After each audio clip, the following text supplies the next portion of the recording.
We have a great group of men and women who are committed to transportation and especially public transportation. We understand in this time of very high gas prices where a lot of folks can't afford to drive too much, they got to watch their family budgets.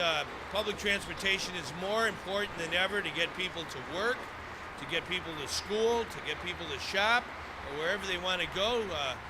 To have entertainment. We believe in the public transportation system of Illinois, and we believe in the CTA. More than 70 million boarders every year, riders every year on the CTA. That's a great number of people who rely on this system. Just the red line alone, which is the largest part of the CTA system, the backbone of the system, 23 miles. The original part of the Red Line was built during the Great Depression by the Works Progress Administration under President Franklin D. Roosevelt. I went from Armitage to Roosevelt Road. Later it's been expanded. As we know, it goes from 95th Street all the way up to Howard. And it's a very important part of daily life for literally millions of people. And unfortunately, over the years, the tracks have become dilapidated in some places. There's slow zones that only go 15 miles an hour, and we've got to do something about it. And I want to thank all of our legislators in Illinois who about 2 years ago, we were in the middle of a great recession. We understood then and now that one of the very best ways to get out of this situation where we need more jobs and more economic growth is to use public works, investment in our trains and our highways and our airplanes and airports all across Illinois, every part of Illinois. And that's what we did with our job recovery bill. It helps every part of our state. We're investing in public transit all over Illinois, but especially here in the biggest city of Illinois, the city of Chicago. And so today we're announcing a major investment in the Red Line and the Purple Line to make them 21st century ready. This is going to create 2,700 jobs that you can support a family on, construction jobs, good jobs, to make sure that we have efficient trains that get people where they have to go efficiently and safely and quickly. And so we are going to announce this program here today. We want to thank the federal government for providing some of the investment. It's going to be over $1 billion aggregate. The state's putting in around $700 million, I think, around that. The city's putting in some, and all of us work together. It's amazing what human beings can do when we all work together.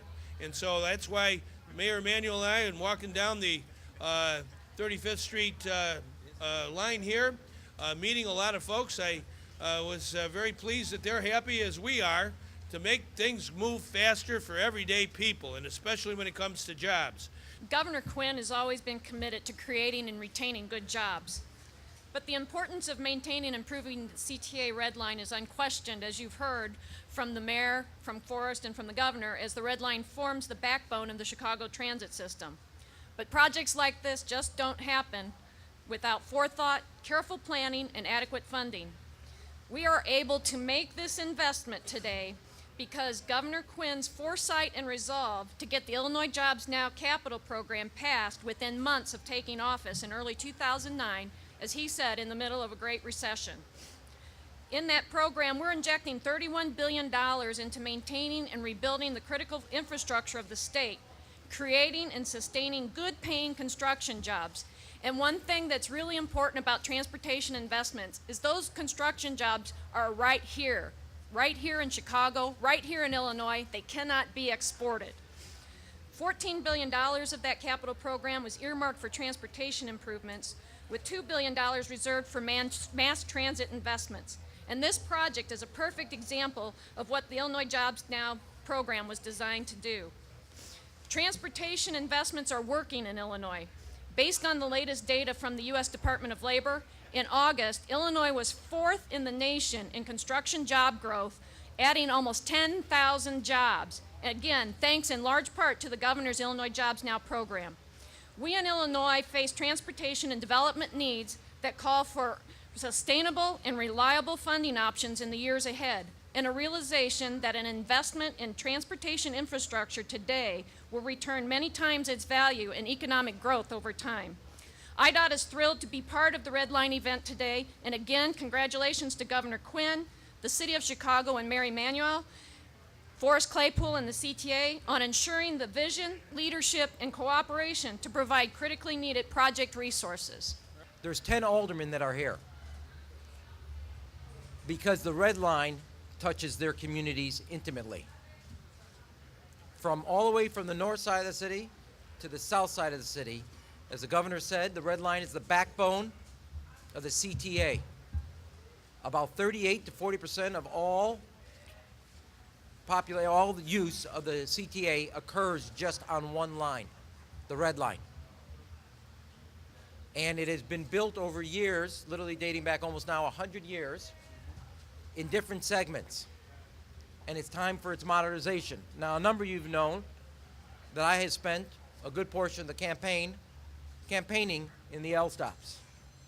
So from slow zones to station fixes to energy power, the Red Line must be fixed. We just met a gentleman working at Target Warehouse, goes to school at Harold Washington. The CTA Red Line is the essential way he gets both from home to work to school. When we told him what we were doing, he says that will give me 15 extra minutes to sleep.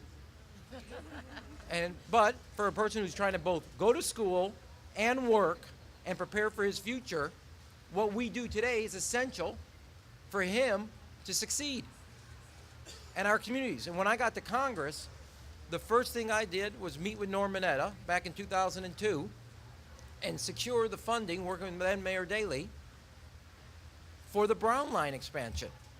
Brown Line was the only line that had 6-car platforms, not 8-car platforms. Every station got rebuilt, and you can see the immediate difference in the economic vitality of the neighborhoods that the Brown Line touches, which is exactly what we're trying to do here with the Red Line.